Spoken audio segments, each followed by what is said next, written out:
Okay, hi again. Let's do homeostasis.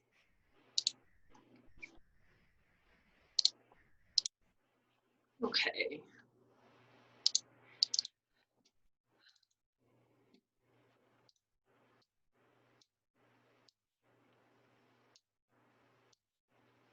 All right, pre-lecture assignment. Let's go ahead and fill this out. All right, so we're going to be talking about a couple of different things. Homeostasis is one of them, and then also the different types of epithelial tissue. So epithelial tissue contains or consists of tightly packed cells that form a continuous layer.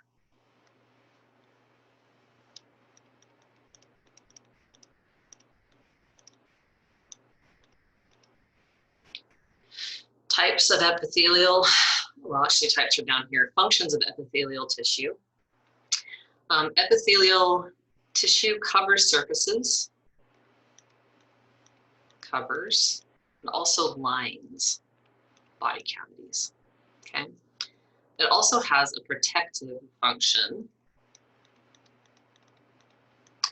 and can be modified to carry out a variety of functions like secretion,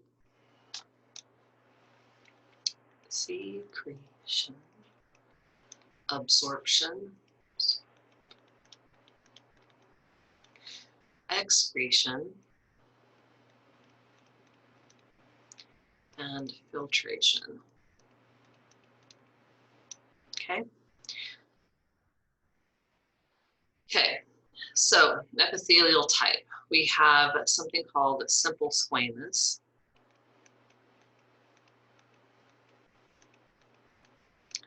Simple squamous epithelia is going to line places like the air sacs in the lungs, blood vessels.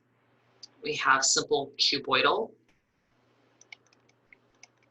such as you'd find in glands. You have simple columnar.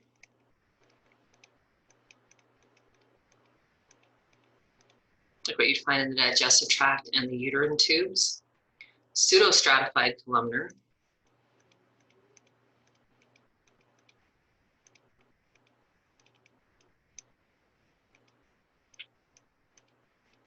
And then finally, stratified. Okay. And yes, you do need to know these. The exams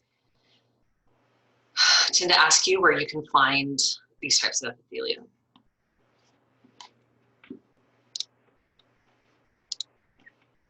All right, let's talk about homeostasis. So with homeostasis, this is how the body maintains its consistent, stable internal environment. Nope, come on.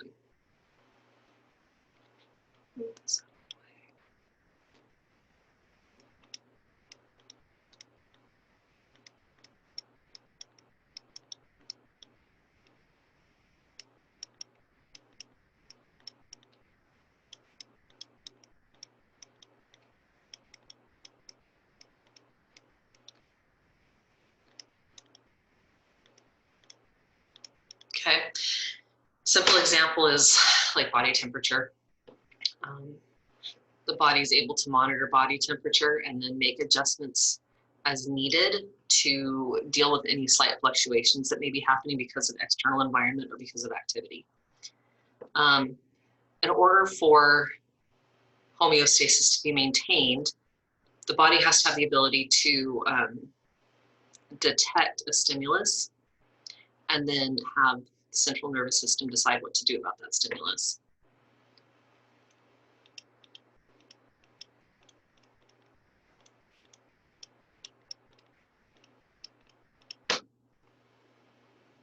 Okay.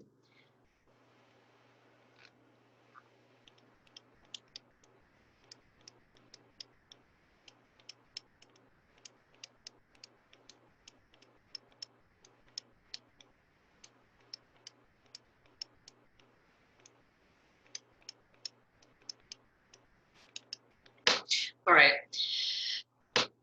So we're talking about stimuli and responses. Hang on just a second. There we go. we're really talking about negative and positive feedback loops. So in this scenario, we see that there's a stimulus that either alerts the body that there's too much or too little of something, and the body doesn't like either, it wants to be balanced. The stimulus is picked up by a sensor, something in the peripheral nervous system, and the data is sent to the central nervous system, the control center of the brain, spinal cord, which then determines what to do about it. The control center sends that back out through the peripheral nervous system to effectors like glands and organs and muscles and things like that, which then carry through on the direction and should return the body back to homeostasis. Okay? It's kind of like if you have one of the heating and cooling units that senses the temperature of the house and then will automatically kick on once it realizes that the house isn't the correct temperature anymore. If you have the air conditioner on and it's supposed to keep the house at 72, then the house realizes it's actually 74, it kicks on and the air conditioner turns on to bring the house back down to 72, okay? So that's what's happening with homeostasis essentially in your body. An example of this is the regulation of glucose, okay? So let's say that you've just eaten, and so your glucose has gone up, which it should do after eating. What happens is there are these glucose receptors on the pancreas that recognize the presence, of glucose because you've eaten.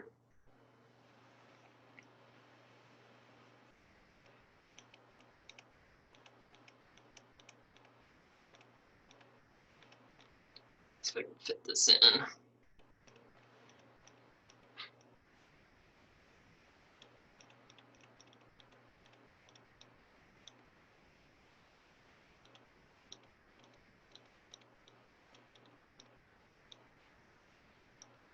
Okay. Once the glucose binds to the receptors on the pancreas, that is going to trigger the release of insulin. Okay. The insulin is going to bind then to the cells.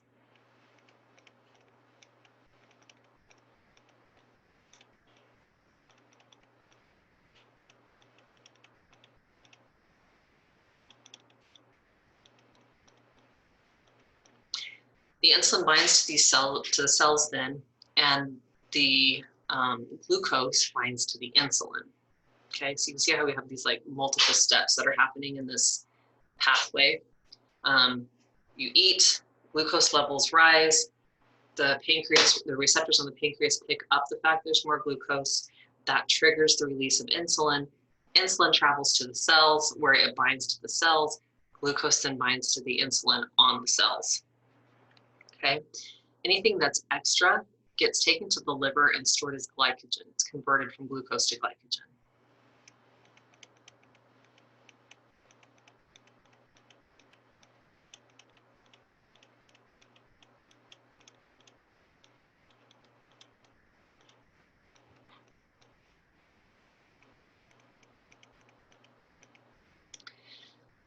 So the issues with these insulin, this insulin pathway in diabetes, if there's type 1 diabetes, the cells don't make enough insulin.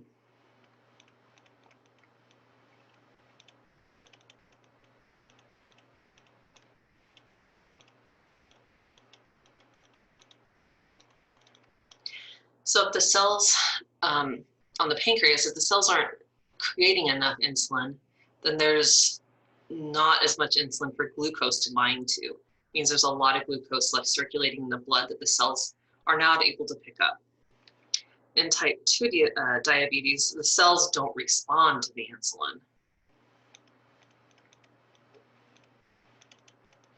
So it may be there, but the cells ignore its presence, and so it doesn't get picked up at all.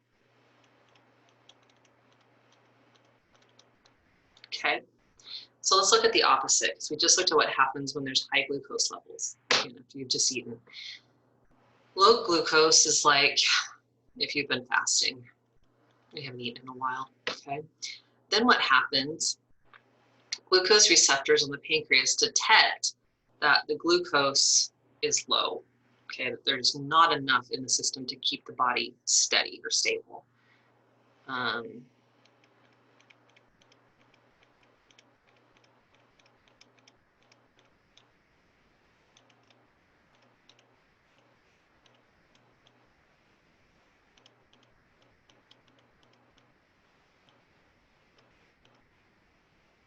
Okay, so now it realizes that there's not enough glucose, and that's not a good thing. So it's going to trigger the release of something else, something called glucagon.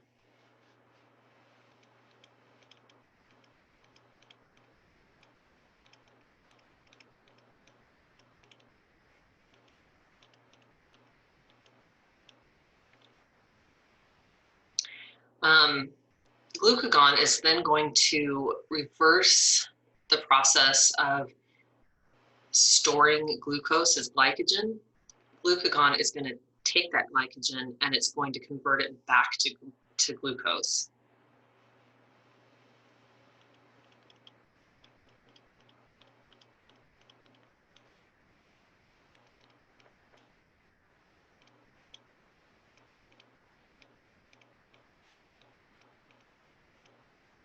Okay. At that point, the glucose is released back into the blood and you have a balanced level, what your body requires to be balanced and have homeostasis. This concept or this process, when it comes to the body's taking stored glycogen and converting it back to glucose, is kind of the basis for a lot of different types of diets and diet concepts. The idea is if you're not actively bringing in food, that your body is forced to pull out the stores of stored glucose, convert it, and then use it. There are some people that this dietary method works well for, the intermittent fasting model, if you will. But whenever anything with diet comes up, which actually doesn't a whole lot in this class, but I always say just, it's not one size fits all because everybody's body processes things and metabolizes things differently. And so while, your friend might do the intermittent fasting thing and drop a ton of weight, that might not happen. There are body types that actually will store weight because without the consistent calories coming in, the body thinks that it must be starving. And so it will hold the weight instead. It's always kind of a process of finding out what works for your body long term. You can only trick your body so long with some of like the fad diets before it throws homeostasis out of whack completely. And then the body's trying to readjust and it just causes all kinds of issues.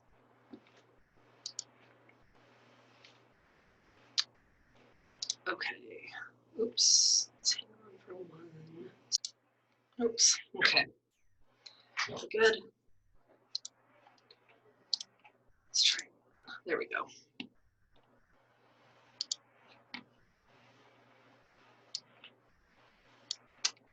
All right, so let's talk about negative and positive feedback loops. I'm going to go over these definitions first. And negative feedback, I want to try to explain this first. So your body is going to, experience stimuli, right? From the environment, from things around you, from what's happening in itself, like with the glucose we just talked about. The body can either respond to that stimuli by continuing to do the same thing, or it can respond to the stimuli by stopping something that it was doing. Okay, let me give you some examples. Actually, let me give you a definition and we'll go over it. So in negative feedback, the effect is opposite of the stimulus.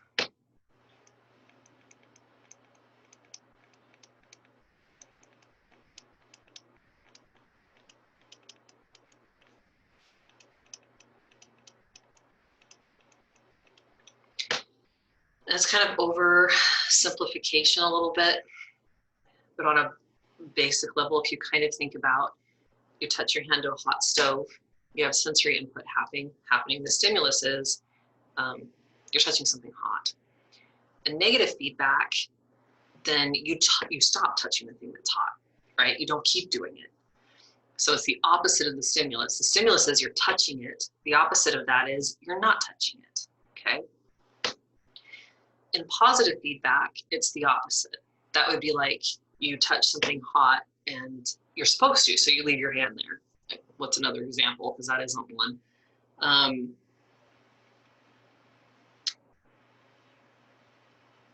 Something like if you are eating food and your glucose receptors start making insulin and then you continue to eat, they'll continue to make insulin. They keep doing the same thing that the stimulus told it to.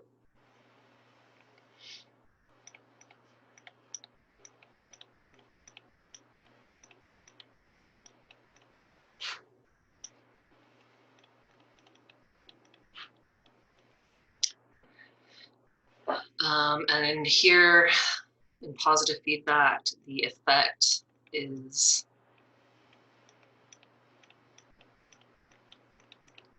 the same as the stimulus.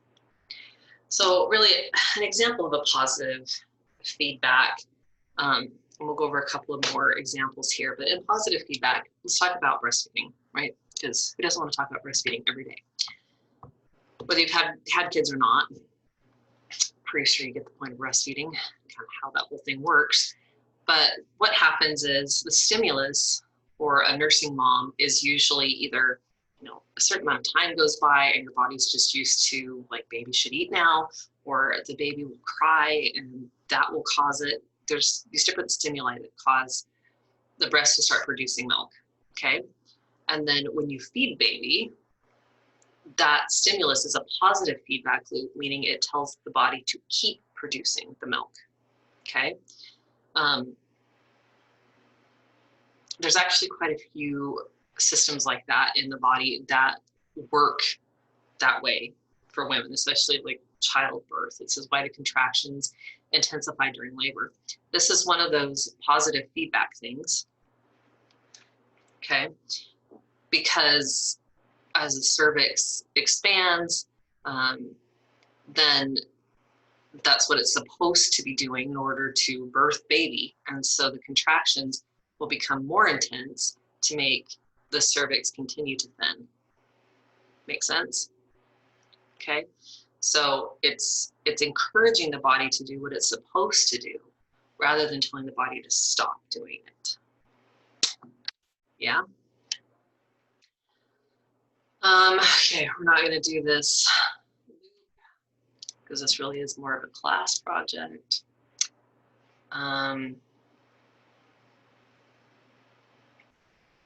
Yeah, okay. So let's move on to epithelial tissue. Like it says, any substance that, oh, you know what? I'm trying to decide, guys.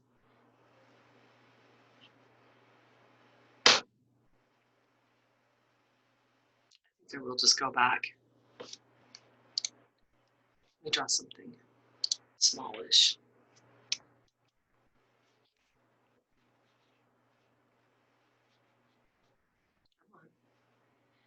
So let's do the same thing of contractions. So a loop would look like this.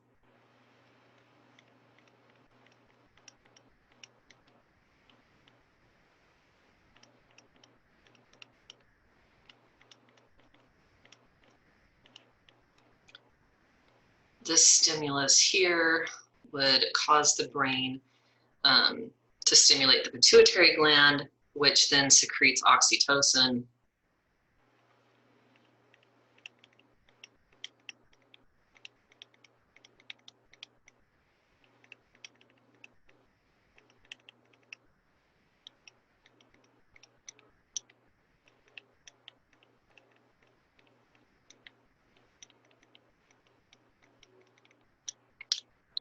From there, the oxytocin is going to continue to stimulate continue to cause contractions.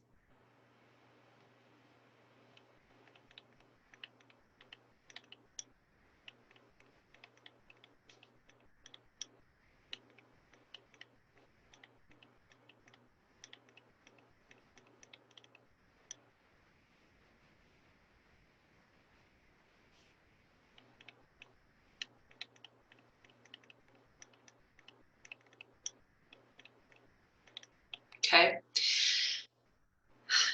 This causes the cervix to continue then to stretch and thin.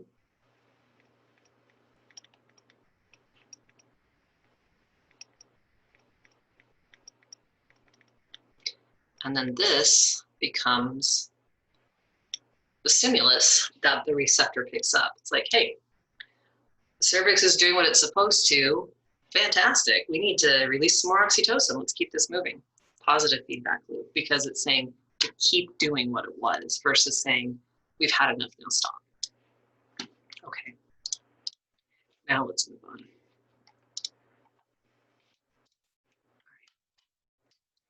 Any substance that enters or leaves the internal environment of the body must cross an epithelium. Okay. So geez, I'm making up words. Epithelial tissue is tissue that sticks to its adjacent cells, or it adheres to adjacent cells.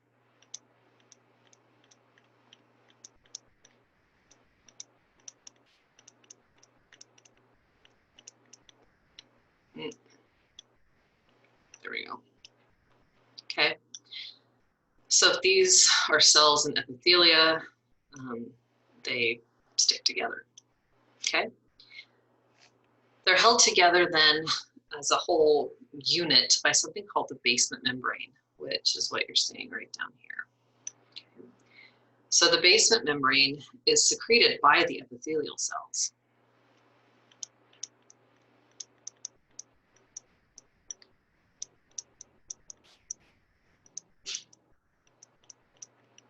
Okay.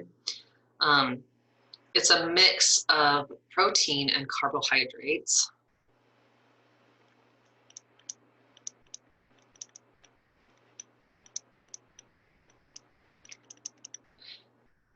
And those include things like keratin, which you're familiar with skin and nails, collagens,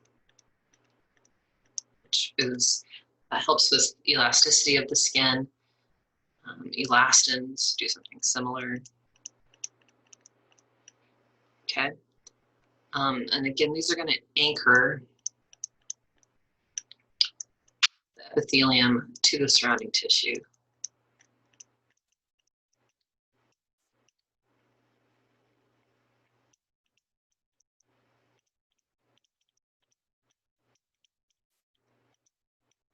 Okay. So glands are specialized epithelial cells, specialized because they're going to secrete a product.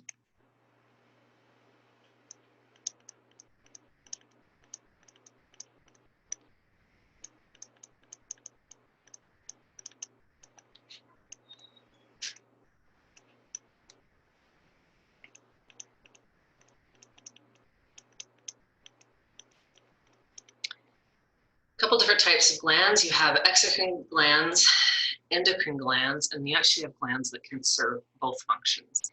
An exocrine gland is going to excrete the product outside of the body or into a body cavity.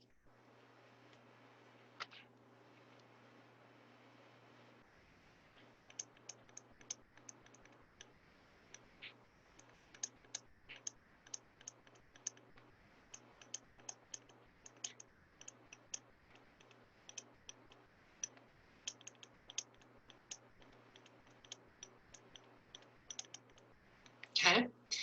An endocrine gland is going to secrete the product into the bloodstream.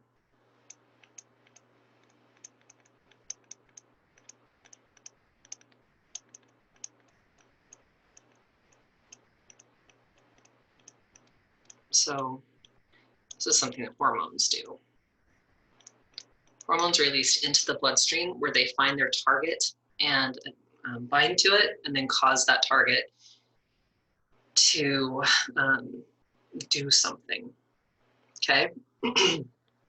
So an example of a simple type of gland is the sweat gland right here. A compound gland is a mammary gland, which is found in breast tissue. And then another example of that is in the pancreas, okay? So if we're gonna classify these as endocrine or exocrine, let's think about it. Mammary glands obviously excrete a product outside of the body, so this is gonna be an exocrine gland. Adrenal glands secrete hormones into the bloodstream, so this happens to be endocrine.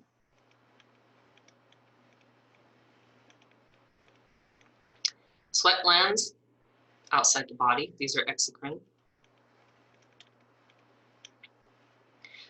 Ovaries secrete hormones into the bloodstream, these are endocrine.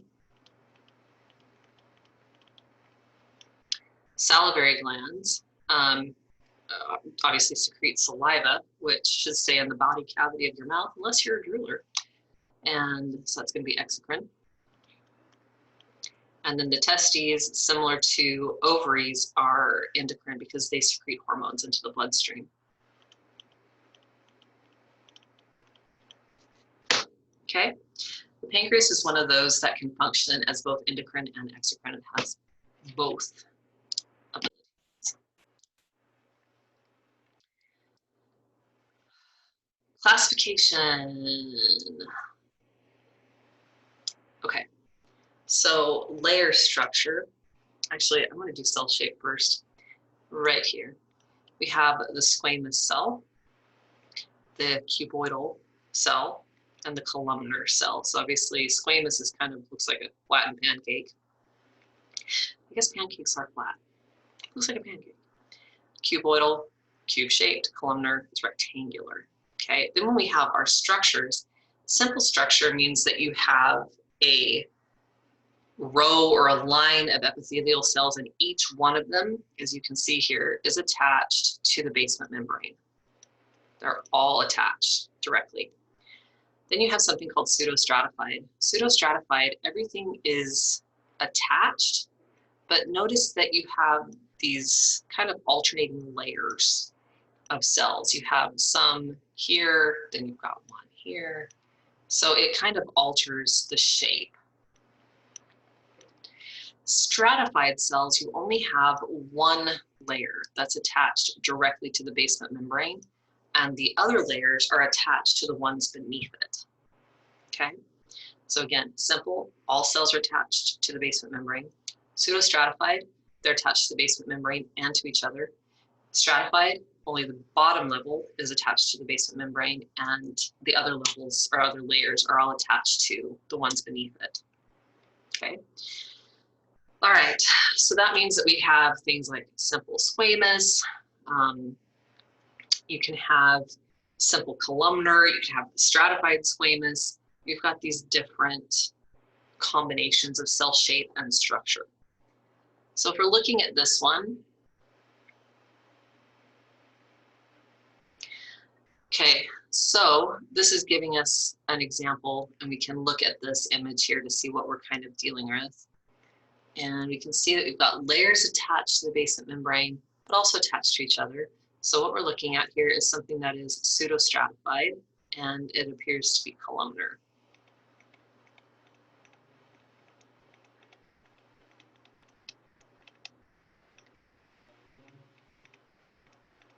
Which is what pseudostratified often is. Okay, all cells are attached to a basement membrane. Right here, there's only one layer of them. So we are looking at simple cuboidal. Okay, this one, we have kind of our pancake shape. Every cell is attached to the basement membrane.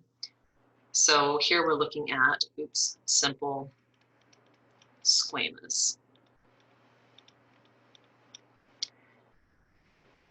Okay, Here we have every cell attached to the basement membrane, but the cells are elongated, especially compared to these up here. So now we're looking at, this is simple columnar.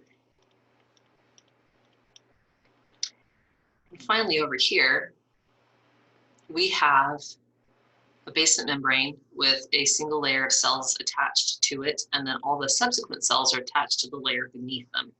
So here we have stratified, and these cells are squamous.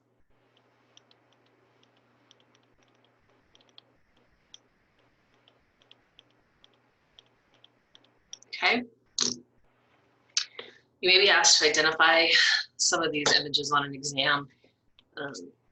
So, one of the main things again that you need to look for is, are all of the cells attached to the basement membrane, or are they only one layer and the rest are attached to the one underneath it? Okay. If they're attached to both the basement membrane and to other cells, then you're looking at pseudostratified.